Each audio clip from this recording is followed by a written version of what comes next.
Here at 105.5 WDHA, my listeners know I am a huge fan of the band REM, and I think my next guest is as well. He should be. He's just written, what, a 700-page book, Maps and Legends, the story of REM. John Hunter, good morning and welcome to WDHA.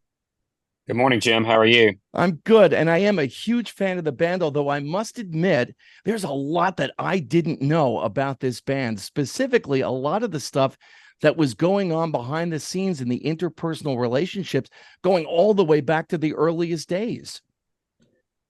I'm glad I was able to shine a light on that to whatever degree I did. I think, like Mike Mills, for example, was probably the guy who sat next to me in biology class. Yeah. He looked like that. But, I've thought many times over the years, John, why this band never got back together again. I'm sure they've been offered a gazillion dollars, maybe not Led Zeppelin money, but I'm sure it's been a lot of money that's been thrown their way. And in reading the book, it's pretty obvious why there has not been a reunion. I didn't realize the extent to which, again, referring to the interpersonal relationships, the way these guys just did not get along. How did they manage to hide that so well? Well, I wouldn't say that's true. I think I do write in the book, that there was some friction between Mike Mills and Michael Stipe early on. And I think at the end of their career, Peter Buck was frustrated after Bill Berry left, and he wanted to work at one pace, quicker. And Michael Stipe and Mike Mills were much more about taking their time. So I think there were some interpersonal conflicts. And, anytime you get groups of people working together, there are going to be conflicts, I would assume.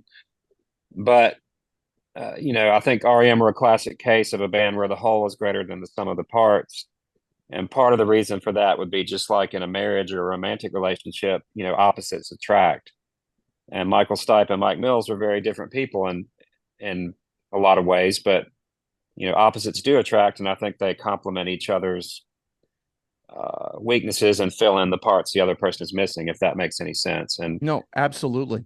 I spent and a lot of REM certainly had that, to the same degree as the Beatles or any other group of four people who come together to do something that none of them could have done on their own. And where there may be some tensions and arguments along the way, sure, but I think they all recognized that the chemistry they had was very special. And even when, again, I guess in the analogy of a marriage, even if you get into a fight with your wife or your husband, you still love them and recognize that you're much better off with them than without them. So, to answer why they've never gotten back together, I would say to me, it's because they achieved everything they set out to achieve and more. They stayed together for 30 years. With Losing My Religion and Automatic for the People, they were arguably the biggest band in the world. They kept going for 15 years after that. And unlike a lot of bands, from the Pixies to Blur, who recently reunited, they didn't really have any unfinished business. They did what they set out to do. There's a lot of early history of the band going back even before the REM days. But one of the things that struck me, John, was the reactions of people when they heard them for the first time. I remember my reaction. It was a demo for Losing My Religion. I was the music director at a radio station for a while. We had a series called Prisoners of Rock, and REM had submitted that demo. Marshall Crenshaw submitted a demo, Smithereens, a bunch of artists who ended up getting signed. And I remember being captivated by the sound of what I heard. For you, when you first heard REM, what was it about them that captivated you? I first heard them in 1983 when I was 15 years old in Raleigh, North Carolina, and Murmur was their first album, and it was played on our local FM radio station, WQDR, because that was kind of a freewheeling experimental radio station. So they played them from the beginning, and also because they had a huge North Carolina connection. They had recorded Murmur in Charlotte, North Carolina. So there was a bit of a North Carolina was their home away from home. So I think they got on the regular radio relatively early there. That's how I first heard them. I guess what appealed to me about them was they sounded to me like the Byrds. I love the Byrds. 60s rock like that. I grew up listening to my mother's record collection from the 60s. I don't know if that was necessarily a fashionable sound at the time, but I loved it. Well, I went out and bought a Rickenbacker 360 jet flow because Peter Buck played one. I'll tell you that right now. I did too. I had a Rickenbacker 330 black, and loved it, and gave playing music a shot myself. And I think that's one of the great things about REM and the, I guess for lack of a better term, what you'd call the punk or the alternative movement, was this idea that anyone could do it. Could I do it as well as they did it? No, but I think sounds like you, myself, and dozens of other people I know personally were inspired to pick up a guitar and make music because of their example, and that's something I'll always treasure. Was uh, playing music is even more rewarding than listening to it, and I love listening to music. For But me, I think part of it was that I could play what Peter played. And there's a reference in the book a little bit later on that he was concerned that he was actually, this is later in the band's career, that he was actually becoming competent on the guitar. In those early days, the arpeggios and the fact that they played, basic chords. I think he said he wrote a lot of songs in the key of A because he was most comfortable playing that. And that's something as a fledgling musician, I go, yeah, I could do this. well, yeah, I was inspired by them, partly to play because, I wasn't the world's greatest musician, never was, and never became one, but it looked like something that you could do. And, Peter wasn't playing flashy solos, or he wasn't a virtuoso musician, but yet he was so creative with what he could do and what he did do. He was original, he was creative. That arpeggiated sound hadn't been heard in a long time. And it wasn't even exactly copying the Byrds. It was his own way of playing those arpeggios. And, I think what they stand for in so many ways was that, I guess, that punk ideal that it's just as important to have good taste as it is to be a virtuoso musician. There's a reference in the book, I believe, where Peter Buck said he once dreamed of being like Jimmy Page, playing a 20-minute guitar solo, and he ends up playing a 22-second guitar solo or something like that. Well, for sure. I mean, he was born in 1956, and he grew up, as I write in the book, on the West Coast. He grew up in the San Francisco Bay Area.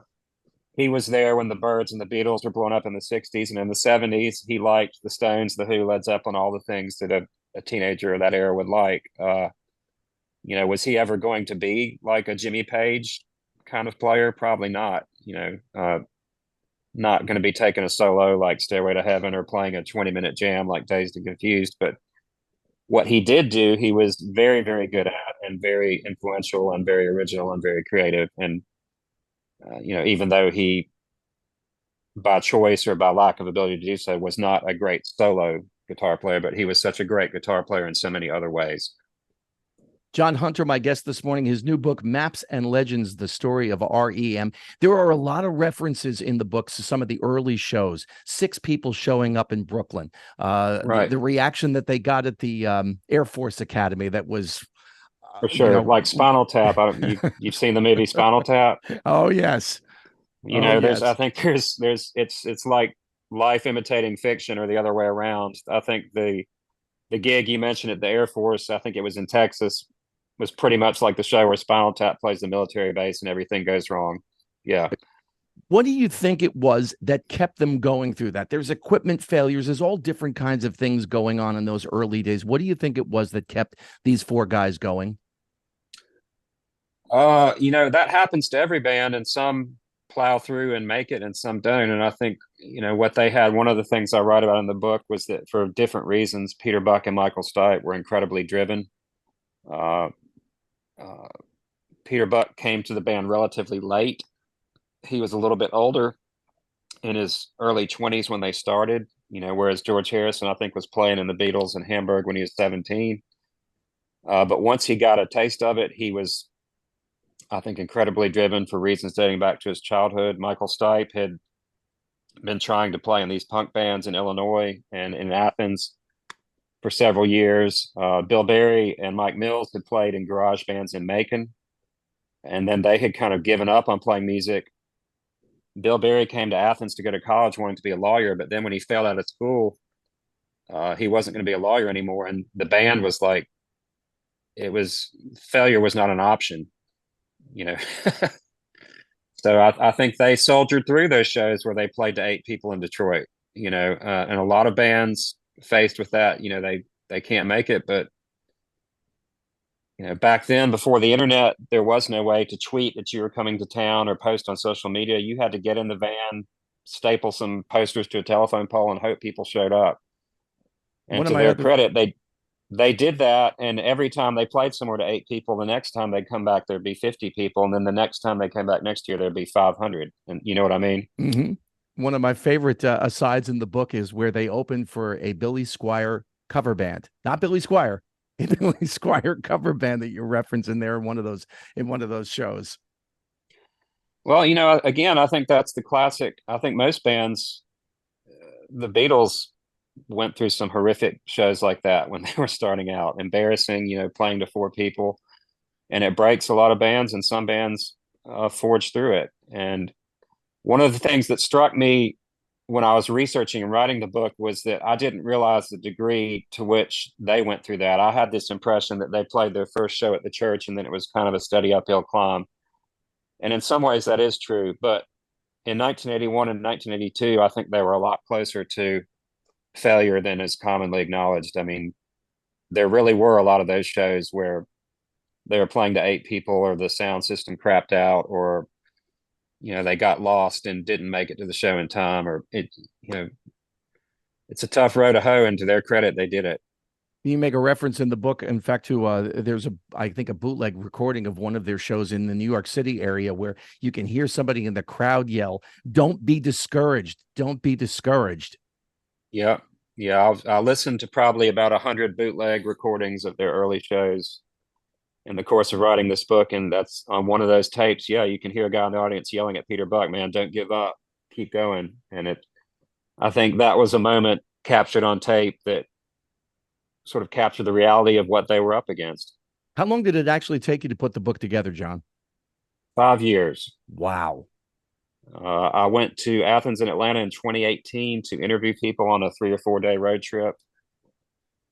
It's an idea I'd had kicking around forever. And then, once I interviewed some of those sources, I sat down and started to write. And, I have a full-time job and a wife and a life outside of this. And I stole time where I could over the course of about 5 years. I have to say that the COVID year, it was an awful tragedy, but it gave me about 6 to 9 months to really do this 12 hours a day.